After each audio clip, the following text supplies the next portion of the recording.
नमस्कार दोस्तों, मैं हूं अनूप श्रीवास्तव और आप देख रहे हैं मेरा चैनल। दोस्तों, फरवरी अब समाप्त होने वाली है। बसंत पंचमी बीत चुकी है। होलिका की लकड़ी लगाई जा चुकी है, यानी तापमान अब धीरे धीरे गर्म होता जाएगा, गर्मी आ जाएगी। उम्मीद की जा रही है कि मार्च के पहले हफ्ते से गर्मी शुरू हो जाएगी।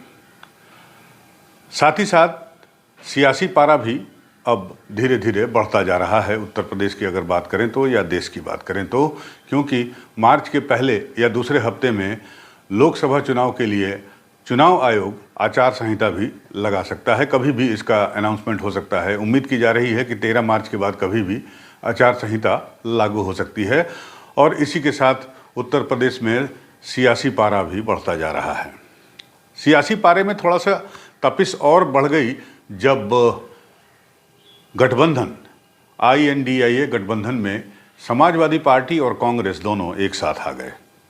जी हाँ, दोनों एक साथ आए और इस दोनों पार्टियों के, समाजवादी पार्टी और कांग्रेस के दोनों लड़के भी कल एक साथ दिखाई दिए आगरा में राहुल गांधी की भारत जोड़ो न्याय यात्रा में। और साथ ही साथ यूपी की लड़की प्रियंका गांधी भी उनके साथ थी। और ये पहला मौका था जब प्रियंका गांधी, राहुल गांधी और अखिलेश यादव एक साथ एक मंच पर दिखाई पड़े। बाबा साहब अम्बेडकर को श्रद्धांजलि अर्पित करने के बाद इन्होंने पब्लिक को संबोधित किया और 80 सीटों पर जीतने का दावा किया, बीजेपी को हराने का दावा किया।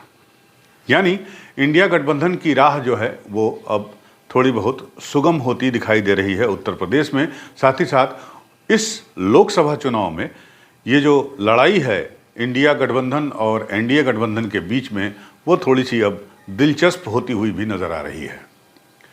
आपको याद होगा, मैंने एक वीडियो बनाया था जिसमें मैंने लिखा था कि बताया था आपको कि इंडिया गठबंधन जो है वो गड्ढे में गिर चुका है। और इस गिरने का कारण जो है सिर्फ और सिर्फ कांग्रेस है, क्योंकि कांग्रेस का ऑरा समाजवादी पार्टी के मुकाबले अगर लोकसभा चुनाव के हिसाब से देखा जाए तो वो सबसे बड़ा है, सबसे ज़्यादा है और एक नेशनल पर्सपेक्टिव का है।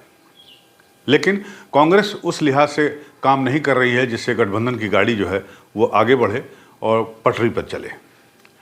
लेकिन बहरहाल देर आयत दुरुस्त आयत, और तमाम कील कांटों के बावजूद जो है अल्टीमेटली उत्तर प्रदेश में समझौता हो गया। कांग्रेस को सद्बुद्धि आई। अखिलेश यादव को भी ये लगा कि कांग्रेस को साथ लेकर चलना ही ठीक रहेगा अगर उन्हें NDA गठबंधन को इस यूपी के चुनाव में उन्हें टक्कर देनी है तो अब सवाल ये उठता है कि क्या इन दोनों के साथ आने से गठबंधन की गाड़ी जो है वो पटरी पे आ गई, गड्ढे से निकल गई और वापस पटरी पे आ गई है, और इसे पटरी पर लाने का काम राहुल गांधी और अखिलेश यादव ने कर दिया है। लेकिन सवाल अभी ये अनुत्तरित है कि क्या गठबंधन की गाड़ी ठीक ठीक चलेगी या हिचकोले खाती रहेगी। क्योंकि यूपी की 80 सीटों का तो हो गया हिसाब किताब। अब आपको पता है कि 17 सीटों पर कांग्रेस लड़ेगी और 63 सीटों पर समाजवादी पार्टी चुनाव लड़ेगी। लेकिन अभी 3 स्टेट ऐसे हैं जहां पर गठबंधन की गाड़ी को पटरी पर आना बाकी है और गड्ढे से निकलना बाकी है। और ये 3 राज्य हैं महाराष्ट्र, बिहार और झारखंड।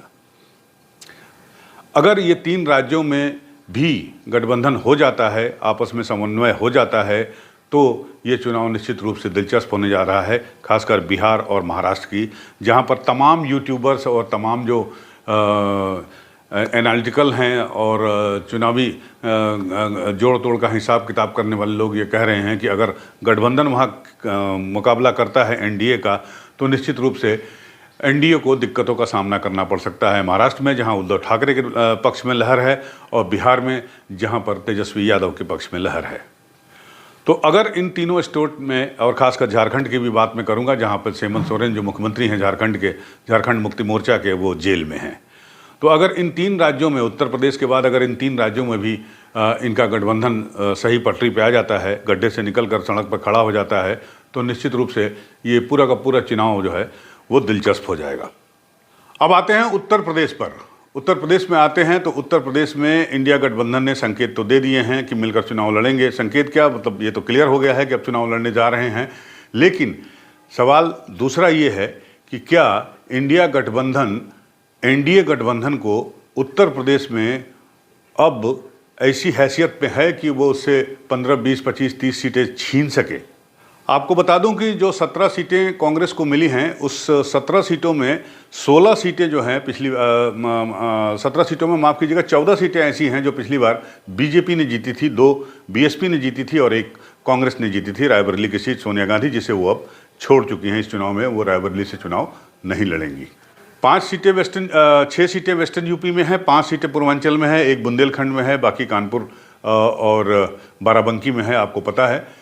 तो इन सभी सीटों पर अगर हिसाब किताब देखा जाए तो कांग्रेस सिर्फ 3 जगह ही दिखाई दे रही है, और वो है रायबरेली और उसके बाद कानपुर, और तीसरी सीट जो है वो है अमेठी की, अगर गांधी परिवार से कोई चुनाव वहाँ लड़ता है तो। नहीं तो कांग्रेस के लिए कितना मुफीद होगा ये गठबंधन और कितनी सीटें वो हासिल कर पाएंगे, ये देखना बड़ा दिलचस्प होगा, और ये डिपेंड करेगा उनके उम्मीदवारों पर। साथ ही साथ इन 17 सीटों में 4 सीटें ऐसी भी हैं, 5 सीटें जिस पे समाजवादी पार्टी जो है वो दूसरे नंबर पे थी। तो समाजवादी पार्टी के आने से निश्चित रूप से कांग्रेस को थोड़ा बल मिलेगा, लेकिन क्या इतना बल मिलेगा कि बीजेपी जो दावा कर रही है 72 सीटें जीतने का, 75 सीटें जीतने का, केशव प्रसाद मौर्य जैसे नेता बीजेपी के दावा कर रहे हैं 80 सीटों जीतने का, तो ये जो 72 का फिगर है, 72 का जो आंकड़ा है, जो 8-9 सीटें हैं, ये तो निश्चित रूप से काफ़ी दिलचस्प होंगी। इन पर चुनाव काफ़ी टफ होगा, जैसे संभल है, आपका बदायूं है, आजमगढ़ है, रामपुर है, बहुत सारी सीटें ऐसी हैं जहां पर चुनाव जो है वो काफ़ी दिलचस्प होगा, और वो आसान नहीं होगा। मैनपुरी भी उसमें शामिल है, वो बीजेपी के लिए जीतना। तो 8 या 9 सीटों को छोड़ दिया जाए तो 70 और 71 का जो 70-72 का जो आंकड़ा बीजेपी के साथ है, क्या उसको और पीछे धकेल पाएगा ये गठबंधन जो अब उठ खड़ा हुआ है, कम से कम उत्तर प्रदेश में? ये एक बड़ा सवाल है। बहुत सारे सवाल अभी बाकी हैं। अभी तो गठबंधन हुआ है, अभी दोनों लड़के साथ दिखाई दिए हैं, दोनों की एक साथ उत्तर प्रदेश में रैली भी होगी, चुनाव प्रचार होगा, मुद्दे उठाए जाएंगे, लेकिन बीजेपी के पास भी अभी तर्कस में बहुत सारे तीर बाकी हैं, और सबसे बड़े तीरंदाज बीजेपी के हैं वो तो अभी आप जानते ही हैं, उनको सामने आना बाकी है। तो इस मौके को भुनाने में कितना सफल होता है इंडिया गठबंधन, ये देखने वाली बात होगी। और मैंने अपने पुराने सवाल पे लौटता हूँ कि क्या गठबंधन की गाड़ी अब जो है ठीक ठीक चलेगी, दौड़ेगी, या हिचकोले खाते चलेगी? तो बहुत सारे सवाल हैं, बहुत सारे जवाब हैं। आप बने रहिए हमारे साथ, हमारे वीडियो को लाइक करिए, सब्सक्राइब करिए, और इन सवालों का जवाब हम ढूंढने की कोशिश करेंगे, आप तक पहुंचाने की कोशिश करते रहेंगे।